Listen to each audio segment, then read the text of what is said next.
Bago tayo magsimula, huwag kalimutang mag-like at share. Kung nagustuhan ninyo, mag-comment sa ibaba. Maraming salamat, let's go, ituloy na natin ang kwento.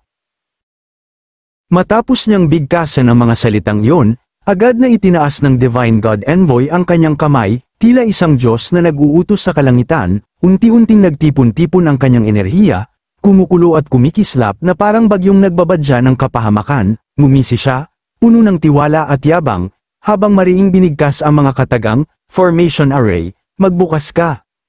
At sa sandaling yun, ang dambuhalang formation array ay sumiklab ng nakakasilaw na liwanag na berde, kumakalat sa buong paligid na parang apoy ng langit, sa gitna nito, nakalutang ang Divine God Envoy ng Nether Abyss, hawak-hawak ang nakakatakot na enerhiya na tila kayang lamunin ang kaluluwa ng sinumang tumingin.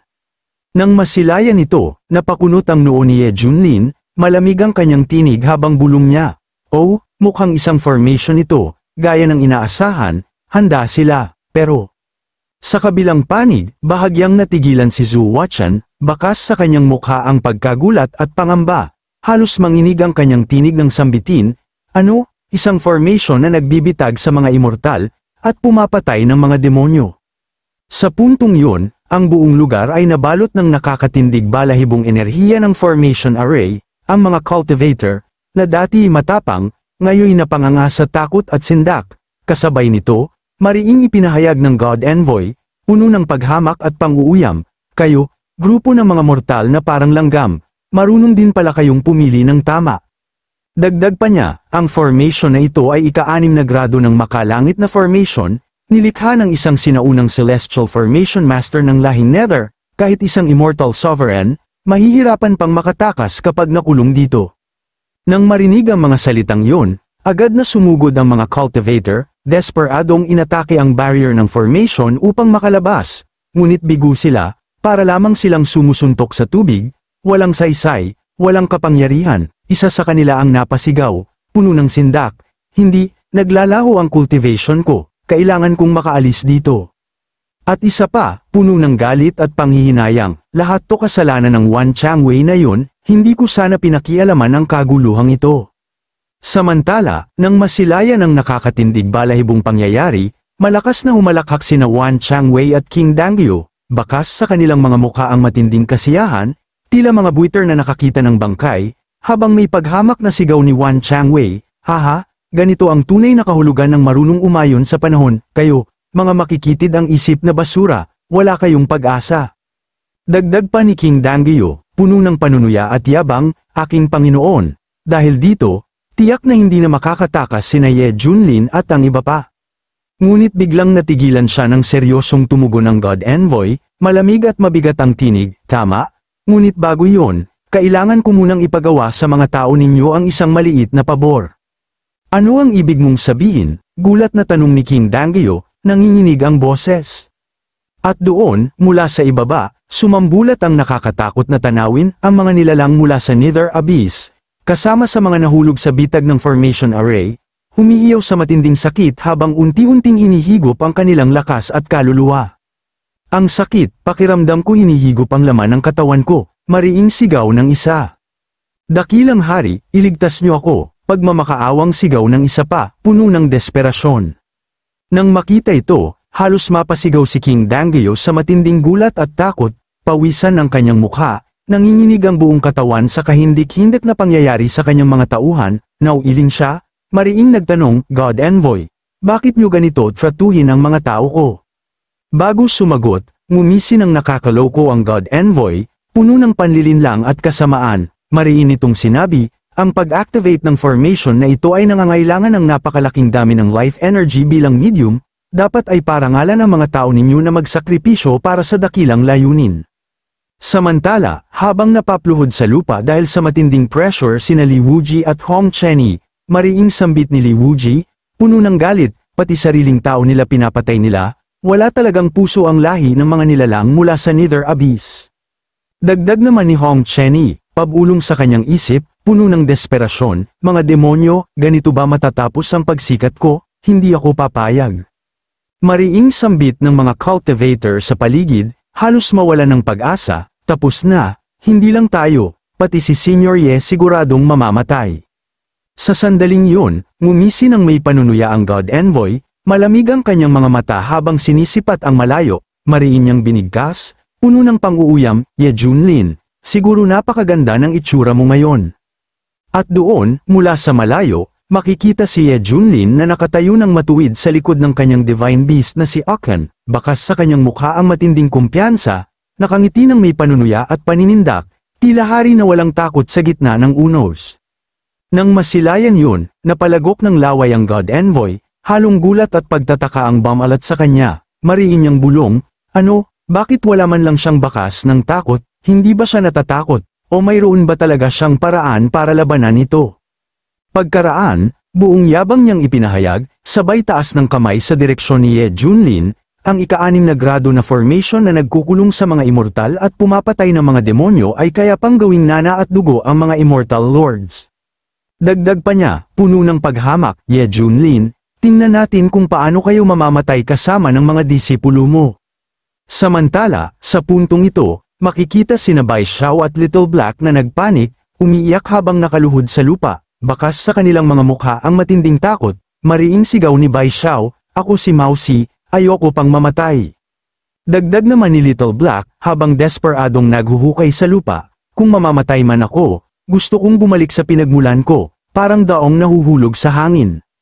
Ngunit marahang hinawakan ni Ye Junlin ang kanilang mga ulo, pakalmeyin sila, at kalmado niyang sinabi, bakit kayo umiiyak, kailan ba kayo pinabayaan ng master na mamatay? Nang marinig yun, agad na kumalma ang dalawa, sabay tingin kay Ye Junlin na may ngiti at pag-asa, mariin pang idinagdag ni Ye Junlin, puno ng kumpiyansa, sa formation na ganito, paano nyo naiisip na mapipigilan ako? Basura to. Sa kanyang narinig, napasinghap ang God Envoy, mariing bulong, nagyayabang ka, boy. Ngunit matalim na tumitig si Ye Junlin, malamig ang tinig, oh, ganun ba?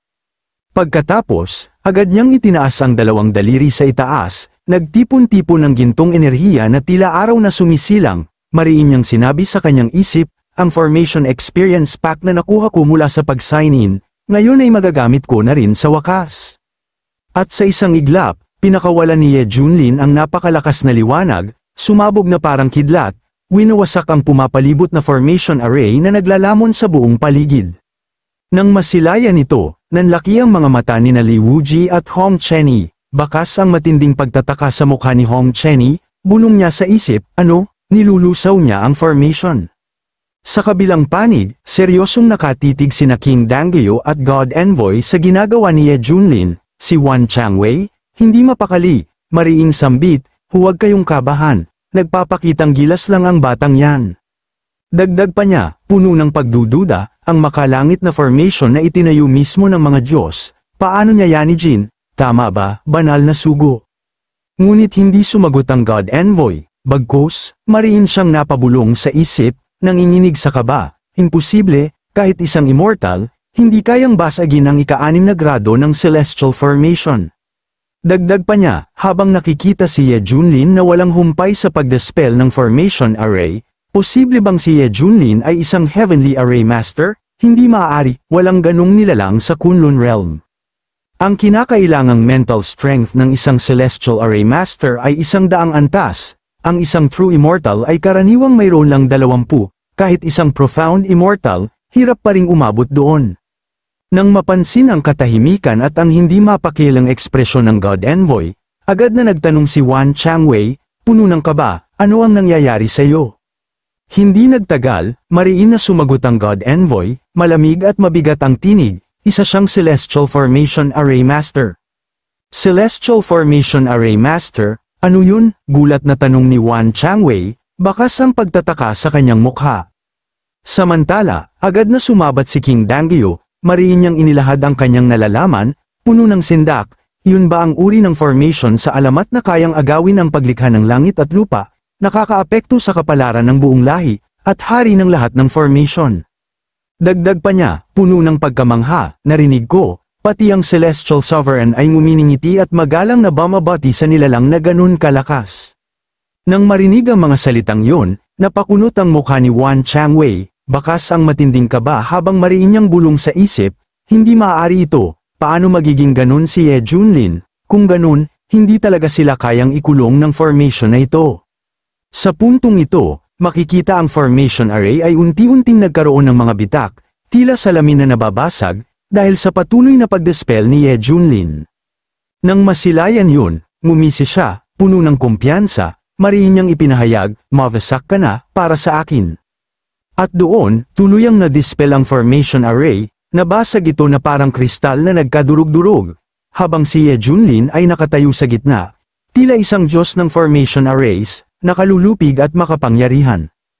Nang makita ito, bahagyang natigilan si Zhu Huachen, bakas ang matinding gulat at pagtataka sa kanyang mukha, mariin niyang bulong, "Si Senior, sinira ang formation array gamit lamang ang isang pitik ng daliri, ang ganyang pamamaraan ay tunay na makalangit." Samantala, masayang sigaw ng mga cultivator sa gilid, "Ligtas tayo, si Immortal Ye ang nagligtas sa atin." Dagdag pa ng iba, "Immortal Ye, lubos kaming nagpapasalamat sa kabutihan at kagandahang loob ninyo." Sa parehong sandali, agad na napayakap sa isa't isa sina Bai Xiao at Little Black, puno ng kasiyahan, sabay nilang sigaw, "Master, ang galing mo, hindi na mamamatay si Mausi at Little Black, makakasama pa rin kami sa tabi ninyo, Master." Ngunit mariing napalunok ng laway ang God Envoy, nanginginig ang isip, bulong niya, "Paano nangyari to? Bakit magkakaroon ng ganitong halimaw sa Kunlun Realm ngayon? Hindi ito lohikal." Samantala, si King Dangyo ay nabalot ang mukha ng matinding takot, mariin niyang tanong sa God Envoy, "Ano na ang gagawin natin ngayon?" Sa panig naman ni Wan Changwei, napakunot ang kanyang noo, mariin niyang bulong sa sarili, "Ang laki ng pagsisisi ko na lumantad agad kanina, ngayon hirap akong umabante o umatras, hindi ko inakalang mapapahamak ako ng ganito." Sa sandaling yun, mahigpit na ikinuyom ng God Envoy ang kanyang kamao, sabay mariing pahayag sa kanyang mga kasamahan na Abyssal Knight, puno ng determinasyon, "Ngayon na ganito na ang nangyari, isa na lang ang natitirang opsyon, kung hindi natin papatayin si Ye Junlin, siguradong matatalo tayo." Pagkatapos, agad niyang inilabas ang 4 na makalangit na elixir na kumikislap sa kulay lila at itim, bakas sa kanyang mukha ang puot at galit, mariin niyang sigaw, "Alam niyo na ang gagawin, hindi ba?" Walang pag-aalinlangan, agad na ininom ng 4 na Abyssal Knight ang mga Heavenly Pill, sabay na sumisigaw ng, "Oo," hudyat ng kanilang pagsang-ayon. Dito, biglang sumiklab ang kanilang cultivation, mula sa True Immortal 4th Heaven patungo sa True Immortal 5th Heaven, tila nag-aapoy na mga bituin sa kalangitan. Matapos ang sandaling yun, buong lakas na sumugod ang God Envoy kasama ang mga Abyssal Knight, bakas sa kanyang mukha ang matinding determinasyon at galit, mariin niyang sigaw, "Kahit isa kang Celestial Array Master, wala ka namang naiset up na arrays, kahit nasa ika-6 na antas ka ng True Immortality, hindi mo pa rin kami kaya." Nang masilayan ito, marahang inilabas ni Ye Junlin ang kanyang Immortal Kang Yuan Sword, kumislap ang kanyang kamay sa gintong enerhiya, ngumisi siya ng kalmado, mariin niyang sambit, "Kailangan ko pa ba nito para patayin kayong mga pansamantalang nag-level up?" Dito, sabay-sabay na umatake ang mga Abyssal Knight kasama ang God Envoy, pinakawalan ang kanilang nakamamatay na teknik, Netherworld 5 Absolute Kill. Ngumisi si Ye Junlin, puno ng kumpiyansa, mariin niyang sigaw, "Ang kapal ng mukha niyong magsalita, mamatay kayong lahat." At sa isang kisap mata, buong lakas niyang pinakawalan ang sunod-sunod na sword slash, mapangwasak na tila bagyong humahati sa langit, nagdulot ito ng malakas na pagsabog at bugso ng hangin na yumanig sa buong paligid. Sa puntong ito, makikita ang mga Abyssal Knight na unti-unting nagkabitak-bitak ang kanilang mga barrier, nanlaki ang kanilang mga mata sa matinding gulat, sabay-sabay nilang sigaw, "Ano? Paano nangyari ito?" Di nagtagal, tuluyan ang nabasag ang kanilang mga barrier, tumilapon sila, napasukan ng dugo, humihiyaw sa matinding sakit. Samantala, nang masilayan ito, napanganga si Zhu Huachen sa pagkagulat, bakas sa kanyang mukha ang kaba, mariin niyang bulong, "Ito ba ang kapangyarihan ng alamat na espada na yumanig sa 14 na estado noon? Ngayong nakita ko na mismo, naiintindihan ko na ang bangis nito, talagang nakakatindig balahibo." Sa parehong sandali, galit na galit ang God Envoy, mariin niyang sigaw sa kanyang mga kasamahan, "Huwag kayong magtago, ilabas niyo ang lahat ng alas ninyo." Nang marinig yun, walang pag-aalinlangan na tinipo ng mga Abyssal Knight ang kanilang lakas sa dantian, handang mag-self-destruct, bakas sa kanilang mga mukha ang determinasyon, mariin nilang sigaw, "Ye Junlin, Karangalan mong napilitan mo kaming gamitin ang teknik na ito, pwede ka nang mamatay ng panatag. Nang masilayan ito, agad na nagbabala si Zhu Watchen, hindi maganda, magse-self-destruct sila ng immortal source nila, Senior Ye, mag-ingat kayo. Ngunit sa halip na magpanik, ngumisi lamang si Ye Junlin, matalim ang kanyang tingin, mariin niyang sambit ng may panunuya, aba, nagmamadali ata kayong mamatay, ano? Pagkatapos, agad niyang inilabas ang immortal burial coffin, mariin niyang sigaw, gusto niyong mag-self-destruct, pumasok kayo rito sa loob at sumabog kayo hanggat gusto niyo.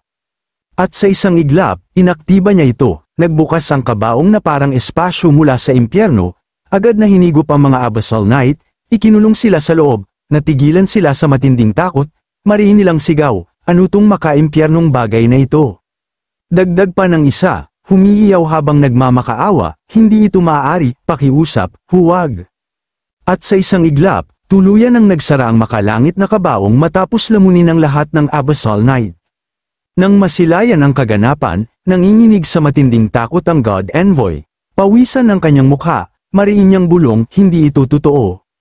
Nang marinig ito, makikita si Ye Junlin na naghahanda ng kanyang huling atake, ngumingisi ng may paghamak, matalim ang kanyang titig, mariin niyang sigaw, totoo ba? Malalaman mo ito, kapag naranasan mo na mismo.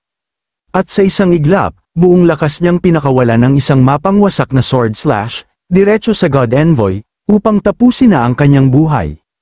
Ngunit bago pa tumama ang sword slash kay God Envoy, biglang sumulpot ang makapal na enerhiya, isang harang na tila pader ng langit, na pumihil sa atake, yumanig ang paligid, bumigat ang hangin, at nagdulot ng nakakatindig balahibong pressure sa lahat ng naruroon. Nang masilayan ito, napasinghap si Ye Junlin, matalim ang kanyang titig, nakapako ang kanyang mga mata sa harap, puno ng pagtataka at gulat. Sa puntong yun, makikita ang God Envoy na ngumingisi, dinadama ang bago niyang kapangyarihan, bakas sa kanyang mukha ang kasiyahan, mariin niyang sigaw, ito ay, ang kapangyarihang ibinigay sa akin ni Ming Yuan. Dagdag pa niya, habang nakataas ang kamay na may hawak na heavenly pill na naglalabas ng masamang enerhiya, nakuha ko ang pagpayag niya. At sa isang iglap, sumiklab ang bagong antas ng kapangyarihan ng God Envoy, ngumisi siya ng nakaloloko, pinakawalan ng malakas na bugso ng enerhiya, mariin niyang sigaw, tunay na pagbangon mula sa kawalan ng pag-asa, kung nasa panig ko si Ming Yuan, paano pa ako matatalo? Dagdag pa niya, puno ng kumpiyansa, ako na ngayon ang hindi matitinag. Ngunit sa halip na matakot, ngumisi lamang si Ye Junlin, walang bakas ng pangamba sa kanyang mukha. Mariin niyang sagot, ano, wala nang makikinig sa iyo. Sigurado ka ba niyan? Dagdag pa niya, sabay taas ng kanyang espada na naglalagablab sa gintong enerhiya, mariin niyang sigaw, sa mundong ito, walang sino man ang maaaring tawaging walang talo, sa harap ko. Dahil ang nag-iisang tunay na walang talo lamang ay si Ye Junlin, at iyon ay ako.